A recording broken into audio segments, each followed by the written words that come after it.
Thanks so much, guys. Thanks so much for sticking around. So I'm Vera Oleynik. It's Vera. It's my full legal name. Sometimes I go by V because 2 syllables is just so much to remember. It's my 3rd time doing this room, but my first time doing stand-up comedy in front of my coworkers. I'm terrified, so if this set ever goes like down south, can you please remember that I'm also a white indie rapper? And that if there is an uncomfortable silence at any point, you can just yell out freestyle, give me a beat, and you will be impressed. So yeah, I'm Vera Oleynik from Brooklyn, New York City. I don't like to tell people in Toronto that often just because they have this very strange reaction to me when I tell them that I'm from New York, where they just kind of like bow down and begin to worship at my feet. And as nice as that is, it is also completely unnecessary, guys. The other reason I don't often like to tell people that I'm from Brooklyn is because it is factually inaccurate. I wasn't born in Brooklyn, but I did move there when I was 21, so that counts for something. I got an apartment there.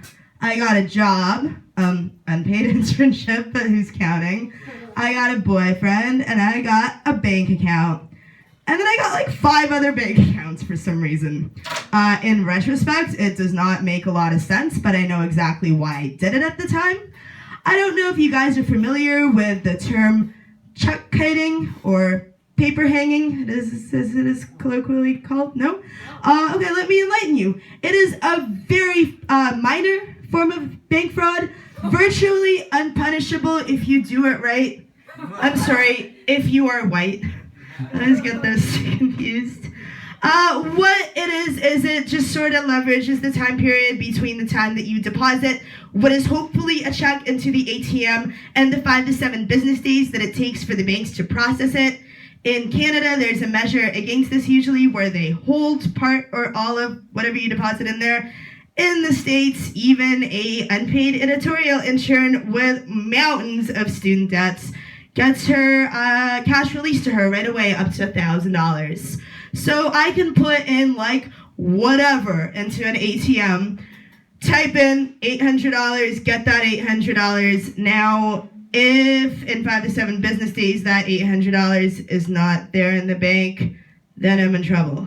5 to 7 business days is a long time. This is before the days of email transfer and online banking. So I just kind of circulated, and I said that I was doing it because I had funds elsewhere and I was just writing checks to myself. That didn't exist first, but kind of started to exist. I just kind of circled it around my 5 bank accounts. As a result, I got into tons of debt. I maxed out my credit cards, went home, cried to my lovely parents, who then repaid the banks. I shut down most, but not all, of my bank accounts. So when you Google my full name, Vera Oleynikova, just rolls off the tongue, and USA Records search, it shows up my current age as being 17, obviously, and my current address as being 169 Spencer Street in Brooklyn, New York City. Bam! Most recently, I have been living in Hamilton, Ontario, basically next door neighbors with the lovely Brit. Just a little aside. These folks are my fabulous co-workers. We have Danielle. She just got her PhD. Holy shit, that's an accomplishment. We've got Margaret, she's an anthropologist, by the way, helping to improve the lives of marginalized folk while gathering research for her own lofty purposes. We've got Margaret, who came here all the way from Australia, and she's a set designer, helping to improve the design of spaces to help people just hang out in a cooler space. And we got badass Brit, who's a filmmaker who went to McGill. I don't know what my role is on the project yet, but they've been giving me money all day, so this is fabulous. That's my side. Recently, I've been living in Hamilton, Ontario, and I moved to Hamilton, Ontario to try to quit drugs and alcohol. until I realized that literally nobody in Hamilton, Ontario had that exact same idea. No sober people in Hamilton, Ontario, guys. But I did get to find out a little bit about the city. One interesting thing that I noticed was that there's a lot of film production going on. Torontonians might be familiar with this phenomenon. A lot of film shoots happening in Toronto all the time. Why? It's cheaper to hire a Canadian crew. The tax laws are different, a little bit easier. Toronto is such an international city with so many neighborhoods that it can really look like any place in the world. Apparently, Hamilton can only look like one place in the world, and that is a post-apocalyptic Detroit, a setting often used in comic book genre films. I don't know what's wrong with using actual Detroit. If you guys know anything about it, you might know that the city went broke several years ago. Manufacturing has long since shut down. Everyone's moved out to the suburbs, so there are blocks of abandoned real estate just downtown everywhere. You can squat your little heart out. I've had friends from New York buy mansions there for like $10,000 to $15,000 a piece. A friend of mine recently is metals artist who built a larger-than-life fire-breathing dragon to be used in parades and shit. So all of that is available in Detroit, but apparently for that post-apocalyptic feel, you gotta spring for Hamilton, Ontario. Hamilton gave me a lot.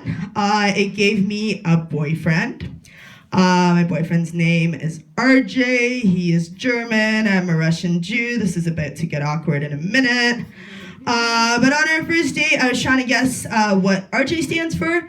I was like, oh, does it stand for Ronald James? I don't know, Raymond Jeremy. And he's like, no, it stands for Russia Johan. I was like, oh shit, how many J's are there? Where's the J in Johan? He goes, there are 3 J's in Johan. And that's when I realized that he actually talks with a German accent and that he was actually born in Berlin. So he's like first generation German, very into it. About to get awkward in a minute. So together we conceived a child. I'm sorry, we conceived of a child. I always get those mixed up, just hypothetically, guys. So we're lying in bed, and I was like, you know what? Like, we're both good-looking people. I'm 29 years old, and about that age when that comes up. You know, we could have a kid. And he's like, yeah, we could have a daughter. But, like, in his accent that I can't do. I was like, yeah, we could call her Israel, because I always thought that was a really nice name for a kid, or a girl. And he's like, yeah, or you could get an abortion. So then I beat the living shit out of him. Let's see, I gave him a broken nose, black eyes, a couple of cracked ribs. The doctor said that would all heal with time and medication, but it was really the PTSD that was gonna stay with him forever. At this point, I broke up with him because I wasn't really listening to the doctor. I assumed that PTSD was a form of sexually transmitted disease, like SD, sexual disease, and partially transmitted sexual disease. It's right in there. So, I don't know, guys. How am I doing for time? One more? One more? All right, that's cool, man. To end on a somber note, following the trend of dog shooting, not quite that bad, but it's a better week. Last week was a really horrible week for me. Friday, November 13th, the great personal tragedy in my life was that Futures had run out of coffee. Not just the coffee that I like and just gross flavors left, but like all coffee, and the barista told me that I'd have to wait 5 minutes to get my $1 refill. And I was already so destroyed about the Paris terrorist attacks. My lip was quivering and I just burst out crying like the spoiled brat that I am. The nature of human tragedy is that we are more affected by it when it affects somebody that we know or happens geographically close to us. What freaked me the fuck out about the Paris terrorist attacks is I literally, I don't know if you guys know, they targeted a band. And I had a friend who is a musician who was on tour in France, in Paris at the time. I shouldn't say friend, I was less a friend and more of a musician who I really admired, who once had masturbated at me over Skype. I don't know if you guys had ever been masturbated at by a musical hero, but let me tell you, it is a dream come true, literally. And the dream just keeps coming and coming and coming till it can come no more.